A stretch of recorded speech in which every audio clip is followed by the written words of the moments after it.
नजर डाल लेते हैं एशियाई बाजार पर, और इस पर जो शुरुआती संकेत हैं वो कमजोरी के हैं। सभी के सभी इंडाइसेस लाल निशान में ही कारोबार कर रहे हैं। गिफ्ट निफ्टी इस वक्त 70 अंकों से ज्यादा की कमजोरी दिखा रहा है, और बाकी सभी इंडाइसेस भी देखेंगे तो वो भी लाल निशान में ही है। चीन के बाजार हल्के लाल निशान में कारोबार कर रहे हैं। हांगकांग के बाजारों में 124 अंकों की गिरावट है।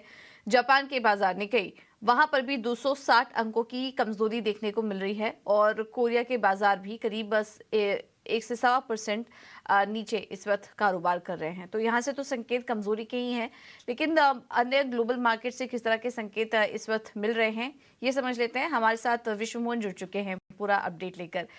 विश्व मोहन, गुड मॉर्निंग। बताइए, संकेत तो इस वक्त बहुत अच्छे नहीं है, लेकिन उसके बावजूद कल हमने देखा अमेरिकी बाजार तेजी पर बंद हुए, इसके पीछे वजह क्या थी? देखिए, शुक्रिया पूजा, गुड मॉर्निंग। सबसे अमेरिकी बाजारों की बात करें तो 4 दिनों की कमजोरी के बाद तीनों इंडेक्स में हमने देखा तेजी के साथ बंद हुए थे।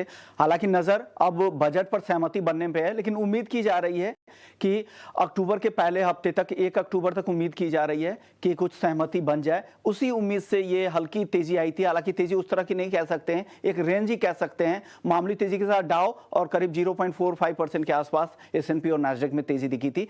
सितंबर का महीना देखें तो 4 से 5% तक की गिरावट S&P और नैस्डैक में आ चुकी है। हिस्टोरिकली भी आप पिछले कई सालों के सितंबर से देखो तो ज्यादातर आप वहां पर रेड में ही दिखेंगे, और वही यहां पर भी इस साल भी सितंबर का महीना कमजोर अब तक दिख रहा है, और अब आखिरी हफ्ते में है, देखते हैं क्या होता है। लेकिन नजर पूरी तरह से आगे भी सेंट्रल बैंकों के रुख पर ही रहेगा, और जिस तरह से यूएस फेड ने भी साफ संकेत दिए थे पिछले हफ्ते की बैठक में कि लॉन्गर पीरियड ऑफ टाइम, लंबे समय तक वो ब्याज दरों को ऊपर रखेंगे।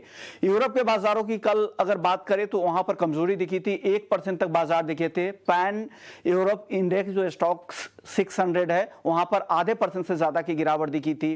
वहां के सेंट्रल बैंकों ने, हालांकि अब उनका जो टोन है वो नरम हुआ है, लेकिन अभी चिंता वहां पर है ग्रोथ को लेकर। क्या वहां पर सॉफ्ट लैंडिंग उस तरह की हो पाएगी? भले ही दरों को आगे वो ना बढ़ाएं, लेकिन क्या इकोनॉमी में सुधार होगा? जर्मनी के 10 ईयर बॉन्ड यील्ड पर अब नजर डालें तो 12 साल की ऊंचाई पे है। यूएस का 10 ईयर बॉन्ड यील्ड 2007 के फिर से नई ऊंचाई पर पहुंच गया। कल हमने देखा था 4.5% के नीचे था, अब 4.55% के भी ऊपर चला गया है।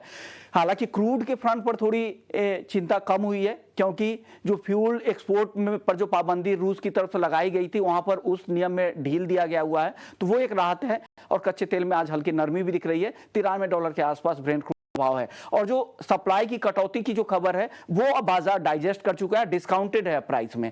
तो बाजार अब बहुत ज्यादा यहां से चलने वाला नहीं है, जो एक्सपर्ट्स कह रहे हैं। एक रेंज में रहेगा या हल्की नरमी ही आएगी। गोल्ड कल गिरावट दिखी, क्योंकि डॉलर इंडेक्स 105.75 के करीब पहुंच चुका है, यानी 106 के बेहद करीब जा चुका है। बॉन्ड यील्ड में लगातार तेजी दिख रही, तो गोल्ड पर यहां पर दबाव बना है। तो कुल मिलाकर कह सकते हैं इक्विटी मार्केट के लिहाज से संकेत मिक्स्ड ही है, बहुत ज्यादा कमजोर भी नहीं है, लेकिन बहुत तेजी की भी संभावना यहां पर नहीं दिख रही है। बिल्कुल, बहुत ही मिले जुले संकेत देखने को मिल रहे हैं। कोई बहुत ज़्यादा पॉजिटिव खबर नहीं आ रही है, लेकिन अच्छी बात यह है कि कोई नेगेटिव खबर भी नहीं है। हालांकि आने वाले कुछ समय काफ़ी इंपॉर्टेंट होंगे, क्योंकि कुछ अहम डेटा हैं, कुछ अहम डेवलपमेंट होने वाले हैं यूएस मार्केट से, जिस पर की नज़र रहेगी। वहाँ पर बजट को मंजूरी मिलनी है, तो उस पर नज़र रहेगी। 30 सितंबर के पहले ये होना है। उसके पहले थोड़ी चिंता है बाजार में, लेकिन हमने देखा कि इतने समय की जो गिरावट थी, कहीं ना कहीं टेक्निकल बाउंस की तरह अमेरिकी बाजारों की जो तेज़ी है उसको देखा जा रहा है। लेकिन ओवरऑल संकेत जो है आज के लिए वो कमज़ोरी भरे ही हैं, और एशियाई बाजार भी ऐसा ही कुछ संकेत दे रहे हैं। फिलहाल गिफ्ट निफ्टी 70 अंक नीचे कारोबार कर रहा है। बहुत बहुत शुक्रिया विश्व मोहन आपका ये सारा अपडेट देने के लिए। और इस बीच हम देख रहे हैं डॉलर इंडेक्स भी 106 के पास पहुंच चुका है, तो ये भी एक कंसर्निंग फैक्टर हो सकता है आज भारतीय बाजारों के लिए। इसको आज हम आगे और डिटेल में समझेंगे, लेकिन एक बार एफआईएस और डीआईएस का अपडेट आपको दे देते हैं, और उसके बाद हम समझेंगे कि आज के लिए निफ्टी और बैंक निफ्टी के कौन से लेवल्स इंपॉर्टेंट होंगे। तो यहाँ पर लगातार बिकवाली ही देखने को मिल रही है एफआईएस की तरफ से। बीते 5 दिनों में 11,000 करोड़ की बिकवाली हो चुकी है, और कल भी करीब करीब 2300 करोड़ की बिकवाली विदेशी निवेशक करके गए। हालांकि उसके सामने घरेलू निवेशकों की तरफ से थोड़ा सहारा है, खरीदारी हुई है उनके तरफ से, और करीब 1570 करोड़ के आसपास की खरीदारी डीआईआईस करके गए। लेकिन इंडेक्स फ्यूचर में भी बिकवाली है, करीब 1500 के आसपास की, 1500 करोड़ के आसपास की। इंडेक्स ऑप्शन में मामूली खरीदारी का आंकड़ा निकल कर आ रहा है 918 करोड़ का। तो ये हैं एफआईज और डीआईज के आंकड़े, और कमजोरी ही यहाँ पर भी देखने को मिल रही है। इन आंकड़ों को अगर देखें तो थोड़ा और इसको एनालिसिस करेंगे। हमारे साथ डिम्पी कालरा जुड़ चुके हैं फोन लाइन पर, और उनसे समझेंगे कि इन तमाम आंकड़ों को देखते हुए आज के लिए निफ्टी और बैंक निफ्टी के कौन से अहम स्तर इंपॉर्टेंट होंगे। डिम्पी, गुड मॉर्निंग, बताइए। गुड मॉर्निंग पूजा। देखिए, कल भी हमने आपके सामने बात रखी थी कि बाजार कहीं नहीं जाएगा, इंडाइसिस एक टाइट रेंज में रह सकते हैं। ठीक वैसा ही होते हुए देखा। आप यकीन नहीं करेंगे, कल निफ्टी ने 1 पॉइंट का भी गेन नहीं किया, 1 पॉइंट का भी लूज नहीं किया। तो बैंक निफ्टी के अंदर जो कल तेजी आई वो टिपिकल इसमें शॉर्ट कवरिंग थी। और कल भी हमने आपको इंडिकेट किया था कि बैंकिंग काउंटर्स में थोड़ा सा दम दिखेगा, और वो कल दिखा भी। अब आज के लिए जरा समझते हैं मैटर क्या है। देखिए, एफआईएस की होल्डिंग धीरे करके कम हुई है, अब वो 50% से भी कम हो गई है। ये एक हफ्ते से 8 दिन पहले करीब 65% एवरेज लॉन्ग करते थे। 7-8 दिनों में जैसे से बाजार टूटा, ये एफआईएस की सिर्फ और सिर्फ बिकवाली है और कुछ नहीं है। एफआईएस ने माल खाली किया है इंडियन मार्केट से, और करीब वो 49% मिनोरिटी में आ गए हैं। दूसरा पॉइंट, ये जो एफआईएस माल बेच रहे हैं तो जा किसके पास रहा है? ये जा रहा है हल्का फुल्का रिटेलर्स के पास और कुछ प्रो अकाउंट्स में। रिटेलर्स की जो होल्डिंग है, लॉन्ग होल्डिंग, वो 53% हो गई है। वो करीब 9 से 10% के आसपास बढ़ी है। यानी कि इस गिरावट में रिटेल्स ने थोड़ा बहुत माल खरीदा है बकायदा सिस्टम में, एफआईएस ने माल बेचा है। और जब एफआईएस बेच रहा होता है और रिटेल खरीद रहा होता है, टिपिकली मार्केट या तो साइडवेज होता है या तो वीक होता जाता है। ये एक नोटिस करने वाला पॉइंट है जो हिस्टोरिकली प्रूवन होता है। कल क्योंकि रोल ओवर के नंबर भी अब चेक कर रहे हैं, क्योंकि एक्सपायरी का वीक है, तो 38% का रोल ओवर करीब करीब निफ्टी पे, और करीब 40% का रोल ओवर बैंक निफ्टी पर आपको मिल रहा है। अभी रोल ओवर उतना पक्का नहीं है, तो मतलब सिस्टम में अभी भी पोजीशंस काफी हैं जो मार्केट में शेक करवा सकती हैं। तो be prepare for the shake. आज जैसे भी आप गिफ्ट निफ्टी बता रहे थे कि थोड़ा नीचे है, कल भी नीचे था, स्पाइट ऑफ दिस कल नीचे होने की वजह से, और उसके बावजूद भी हम ठीक बंद हुए हैं। तो आज भी ऐसा लग रहा है कि एक ओपनिंग का झटका लगेगा। आप एक मेगा सपोर्ट एरिया पे हो। निफ्टी के लिए सपोर्ट बता देता हूँ, 19,500 600 का एक सपोर्ट एरिया है। 600 हो सकता है आप गैप के साथ खोल दें, तो इसलिए 500 का सपोर्ट एरिया आपके लिए बेहद बेहद इंपॉर्टेंट है और बहुत काम का है। दूसरा, बैंक निफ्टी के लिए अभी 44,500 44,300 की सपोर्ट एरिया बहुत इंपॉर्टेंट है। ये जल्दी जल्दी ब्रेक होगा नहीं, और उम्मीद करते हैं कि ये भी बच जाएगा। तो आप अभी कुछ ना कीजिए इंडेक्स के अंदर। ये जो डिप आएगा आज का, उसमें अगर हल्की फुल्की खरीदारी करनी है, छोटा सा स्टॉप लॉस लगा के निफ्टी बैंक निफ्टी के अंदर कर सकते हैं। ऑप्शंस कल भी बताया था इंट्राडे करना, आज भी बता रहे हैं इंट्राडे ही करना। किसी भी ऑप्शंस को कैरी करके नहीं लेके जाना, क्योंकि गैप डाउन जैसे आज हो सकता है कि आपके कॉल्स पुट को मार देगा। दूसरी बात, आप स्टॉक स्पेसिफिक रहिए मार्केट के अंदर। फिलहाल इस समय बड़े एक्सपेरिमेंट करने का समय नहीं है। और एक और चीज, इस सीरीज से बहुत ज्यादा उम्मीद ना लगाइए कि बहुत जोर की शॉर्ट कवरिंग आ जाएगी, ऐसा इस सीरीज से उम्मीद ना लगाइए। तो शॉर्ट कवरिंग की बहुत उम्मीद नहीं है, बेहद ही दायरे में कारोबार करेगा तो इंडेक्स को तो आप छोड़ ही दीजिए।